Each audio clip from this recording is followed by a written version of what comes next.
السلام علیکم ورحمۃ اللہ وبرکاتہ۔ محترم سامعین، آج ہم آپ کو بتانے والے ہیں کہ جنات کو حاضر کیسے کریں، جنات کو حاضر کرنے کا طریقہ کیا ہے۔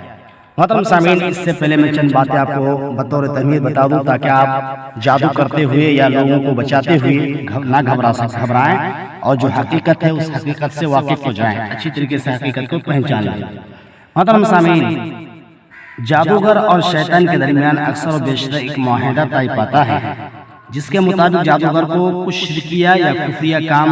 چھپ کر ہو یا اعلانیہ طور پر ہو کرنا ہوتے ہیں، اور اس کے بدلے میں شیطان کو جادوگر کی خدمت کرنا ہوتی ہے یا اس کے لیے خدمتگار مہیا کرنا ہوتے ہیں، کیونکہ جس شیطان کے ساتھ جادوگر معاہدہ کرتا ہے وہ جنوں اور شیطانوں کے کسی ایک قبیلے کا سردار ہوتا ہے۔ چنانچہ وہ اپنے قبیلے کے کسی بیوقوف کو احکامات جاری کرتا ہے کہ وہ اس جادوگر کا ساتھ دے اور اس کی ہر بات تسلیم کرے، چاہے وہ واقعات کی خبریں لانے کے کہیں یا دو آدمیوں کے درمیان جدائی ڈالنے یا ان میں محبت پیدا کر دینے کا حکم دے یا خاوند کو اس کی بیوی سے الگ کر دینے کا آرڈر جاری کرے۔ اس طرح جادوگر اس جن کو اپنی پسند کے برے کاموں کے لیے استعمال کرتا ہے۔ اگر جن اس کی نافرمانی کرے تو جادوگر اس کے قبیلے کے سردار سے رابطہ کرتا ہے اور مختلف تحائف پیش کر کے اس کے سامنے یہ ظاہر کرتا ہے کہ وہ اس سردار کی تعظیم کرتا ہے اور اسی کو اپنا مددگار تصور کرتا ہے۔ چنانچہ جادوگر ہمیشہ سردار اور بے خوابی کا شکار رہتا ہے اور رات کے وقت اس پر گھبراہٹ طاری رہتی ہے، بلکہ گھٹیا قسم کے جادوگر تو اولاد سے بھی محروم ہو جاتے ہیں، کیونکہ ان کی خدمتگار جن ان کی اولاد کو ماں کے پیٹ میں ہی مار دیتے ہیں، اور یہ بات خود جادوگر اچھی طرح سے جانتے ہیں، اور کئی جادوگر تو صرف اس لیے جادو کا پیشہ چھوڑ دیتے ہیں تاکہ ان کو اولاد کی نعمت عطا ہو۔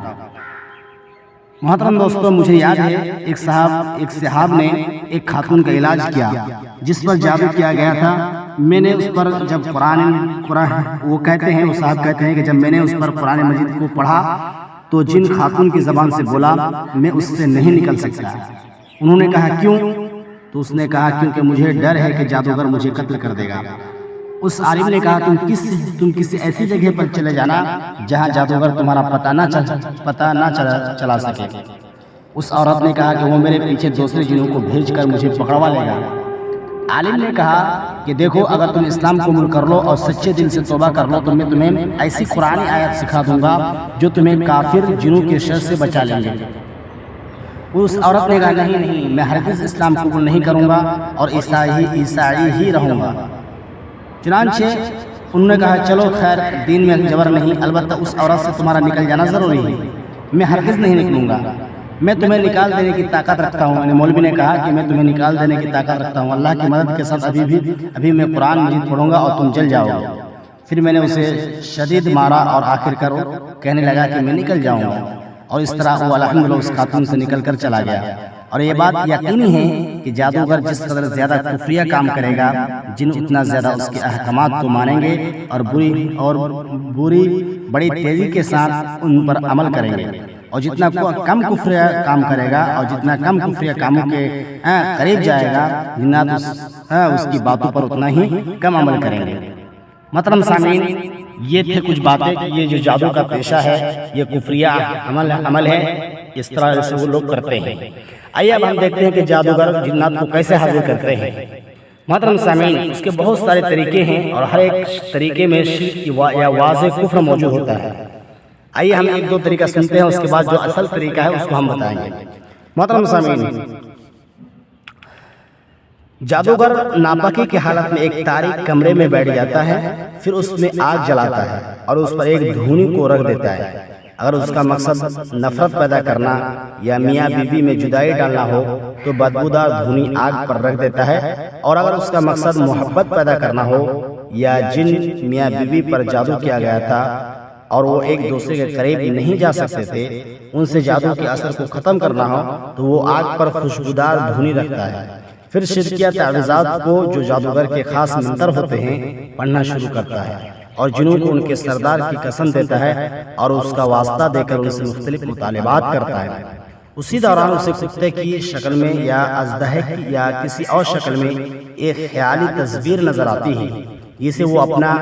مقصد پورا کرنے کے لیے احکامات جاری کرتا ہے، اور کبھی یوں بھی ہوتا ہے کہ اسے کوئی چیز نظر نہیں آتی بلکہ اس کے کانوں میں ایک مخصوص قسم کی آواز پڑتی ہے، اور کبھی کبھار یوں بھی ہوتا ہے کہ اسے کوئی آواز بھی سنائی نہیں دیتی، اور اسے جس شخص پر جادو کرنا ہوتا ہے اس کے بعد یا اس کا کوئی کپڑا منگوا لیتا ہے جس سے اس شخص کے پسینے کی بو آ رہی ہوتی ہے، اور پھر اسے جو کچھ کرنا ہوتا ہے اس کے متعلق وہ جنوں کو حکم جاری کر دیتا ہے۔ اس طریقے میں چند چیزوں کا ارتکاب ہوتا ہے، چند چیزوں کی ضرورت ہوتی ہے، وہ یہ ہے کہ جن تاریک کمروں کو پسند کرتا ہے، جنوں کو ایسی دھونی کے بدبو سے غذا ملتی ہے جس پر بسم اللہ نہ پڑھی گئی ہو، جن ناپاکی کو پسند کرتے ہیں، اور شیطان ناپاک لوگوں کے بہت قریب ہوتے ہیں۔ اسی طرح سے ایک اور طریقہ ہے کہ جادوگر پرندہ، فاختہ وغیرہ یا کوئی جانور، مرغی وغیرہ جنوں کی طرف سے بتائی گئی خاص شکل و صورت کے مطابق منگواتا ہے، جس کا رنگ عام طور پر سیاہ ہوتا ہے، کیونکہ جن سیاہ رنگ کو دوسرے رنگوں پر فوقیت دیتے ہیں۔ پھر وہ بسم اللہ پڑھے بغیر ذبح کر دیتا ہے، اور اس کا خون مریض کے جسم پر ملتا ہے،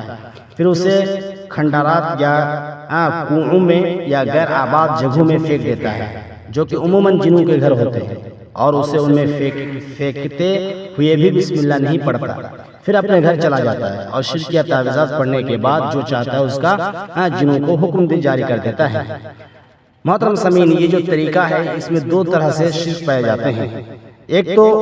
تمام علماء کا اتفاق ہے کہ جنوں کے لیے جانور ذبح کرنا حرام بلکہ شرک ہے، کیونکہ یہ ذبح بغیر اللہ ہے، چنانچہ ایسے جانور کا گوشت کھانا بھی کسی مسلمان کے لیے جائز نہیں، چاہے جائے کہ اسے غیر اللہ کے لیے ذبح کیا جائے، جبکہ جاہل لوگ ایسا ناپاک فعل ہر زمانے میں اور ہر جگہ پر کرتے رہتے ہیں۔ یحییٰ بن یحییٰ کہتے ہیں کہ مجھے وہب نے بیان کیا ہے کہ کسی خلیفہ وقت کے دور میں ایک چشمہ دریافت ہوا، اس نے اسے عام لوگوں کے لیے کھول دینے کا ارادہ کیا، اور اس پر